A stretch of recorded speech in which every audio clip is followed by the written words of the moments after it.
hoje a gente recebe aqui no estúdio do Paraná TV o governador do estado, Beto Richa. Obrigada pela presença, uma boa tarde para o senhor. Boa tarde, um prazer grande estar aqui com vocês. Boa tarde, governador. É prazer recebê-lo aqui. A gente começa falando do plano que o senhor anunciou na semana passada de 12 bilhões e meio de reais para investimentos em infraestrutura no Paraná. Eu pergunto para o senhor o seguinte, o governo do estado tem todo esse dinheiro? Temos, isso são recursos próprios. Até surgiu uma certa polêmica na imprensa, uma divulgação equivocada, que parte disso seriam recursos federais, principalmente na área de habitação. E, na verdade, são recursos do Estado, somado a algumas parcerias em uma ou outra área localizada com o governo federal, mas os recursos anunciados são do governo do Estado, ou empréstimos que estão sendo aprovados em fase de conclusão no Senado da República. São 12 bilhões e meio de reais. Na busca da melhoria e modernização de infraestrutura, transporte e logística do estado do Paraná, que é fundamental para a gente conseguir o desenvolvimento mais acentuado e vigoroso que nós queremos no estado. E quanto significa essa parte que depende ainda de aprovação do Senado? Bom, cerca de 1 bilhão e pouco de reais. São recursos do Banco Mundial e do BID também. Então, 1 bilhão e meio de reais aproximadamente, mas já está praticamente aprovado, já passou pela STN, todas as avaliações técnicas e financeiras do governo federal. São recursos para a melhoria da malha rodoviária e também das estradas rurais, são recursos de quase 4 bilhões de reais da nossa Copel, recursos de 1 bilhão e meio de reais da Sanepar para melhoria e ampliação do sistema de tratamento de água e também coleta e tratamento de esgoto, investimentos de financiamento através da SEDU diretamente aos prefeitos para garantir mais infraestrutura urbana e viária nos municípios paranaenses. Já que o senhor falou de estradas, como é que tem alguma novidade com relação à duplicação da 277, da PR-323 também, que é uma estrada importante, bastante perigosa? Bom, veja bem, em relação a essa questão, falando até de pedágio, que eu anunciei em campanha, queria despolitizar esse tema e tratar com a responsabilidade que merece, sem demagogia, como aconteceu com políticos anteriores. E nós conseguimos, trazendo os concessionários para um debate, fazendo prevalecer o interesse público. Já temos a duplicação no trecho mais crítico do estado do Paraná, da 277 lá no oeste, que é entre Medianeira e Matelândia. Obras num ritmo acelerado, daqui a pouco tempo estaremos já inaugurando esse importante avanço para todo o oeste do Paraná. A 277 aqui na chegada da capital também, a duplicação, eliminando o trecho urbano em Campo Largo, onde vai ser uma avenida urbanizada e duplicada do outro lado com passarelas e viadutos. O contorno rodoviário de Mandaguari e a duplicação de Jandaia do Sul até Apucarana. Isso está em obras. Continua a conversação com as concessionárias para a duplicação de todo o anel de integração.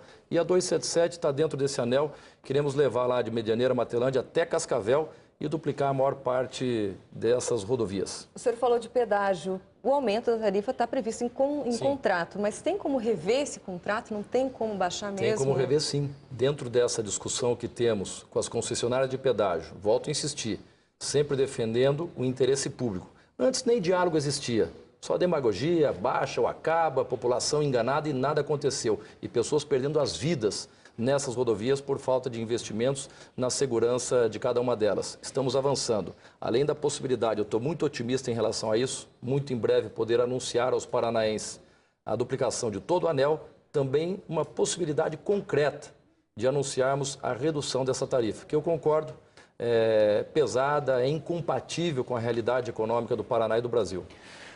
Governador, o Dilvo Grolli, que é presidente da Copavel, ele tem uma pergunta para fazer para o senhor sobre a ferrovia. Vamos ouvir. Vamos lá. Há muitos projetos novos para expansão dessa ferrovia. O nosso questionamento que essa expansão vai demorar 10, 20 anos até que com crise e tudo, se não seria melhor nós fazermos aí a manutenção e corrigir esse gargalo para que daqui 2 ou 3 anos, no máximo, nós tenhamos então esta economia de despesa para o oeste do Paraná em torno de 100 milhões. A questão é boa, governador. É boa. Eu concordo com o Dilvo Grolli, por sinal tenho um grande respeito por ele, é uma das principais lideranças do cooperativismo do estado do Paraná e temos um grande entrosamento, um bom diálogo, tanto é que temos uma parceria já concretizada entre o governo do estado, através da Ferroeste, com a nossa Copavel, numa grande unidade lá de logística da nossa Copavel, que tem a parceria do governo do estado através da Ferroeste. Eu acho que as coisas caminham paralelamente. Nós estamos trabalhando junto ao governo federal, isso é uma atribuição do governo federal, a construção de uma grande ferrovia que passa, mas traz benefícios ao Paraná. E não como foi divulgado anteriormente pelo governo federal, e eu reagi energicamente, porque traria prejuízos incalculáveis ao estado do Paraná, comprometendo o nosso futuro. Inclusive. O traçado da ferrovia que passava pelo Paraná, Cascavel ligando a Santa Catarina e ao porto do Rio Grande. Ou seja, além de levar as riquezas e a produção do centro-oeste, também a produção do oeste do Paraná para outros estados, isolando o nosso porto de Paranaguá. Conseguimos convencer os técnicos que era uma medida e um anúncio equivocados e foi revista essa medida. Então agora a ferrovia tem o traçado seguinte: Maracaju, Dourados, Mundo Novo, Guaíra, Cascavel até o porto de Paranaguá. E não tenha dúvida, concluída esta obra vai ser uma ferrovia que deixará um rastro de desenvolvimento em todo o estado do Paraná. Paralelamente a isso, a modernização sugerida pelo Dilvo é muito boa. Já estamos trabalhando para organizar a nossa Ferroeste, que tinha dívidas enormes, que era inoperante, e nós estamos trabalhando para que ela possa produzir os resultados que o Paraná precisa. O senhor falou de ferrovia, ligando até o porto. O José Haroldo Galassini, que é presidente da Coamo, tem uma questão em relação ao porto de Paranaguá. Sobre a dragagem, sobre a modernização do porto, né? Governador, quando é que teremos a realidade vamos dizer assim, dos trabalhos de modernização do porto? O Haroldo também é presidente dessa cooperativa que é orgulho de todos nós. A Coamo está listada como uma das maiores cooperativas no setor agropecuário do mundo e gera muitos empregos. Nós estamos trabalhando com ele também, atendemos vários pedidos da Coamo, inclusive pavimentação de alguns acessos de unidades que eles têm no interior do estado, lá na região da Concam, próximo a Campo Mourão. E a pergunta é muito pertinente. Tanto é que nós temos a visão estratégica de investir no Porto de Paranaguá para reduzir o custo da produção no estado do Paraná. Nós perdemos muita movimentação de cargas para outros estados, principalmente para o estado vizinho de Santa Catarina, que já tem 5 portos em operação.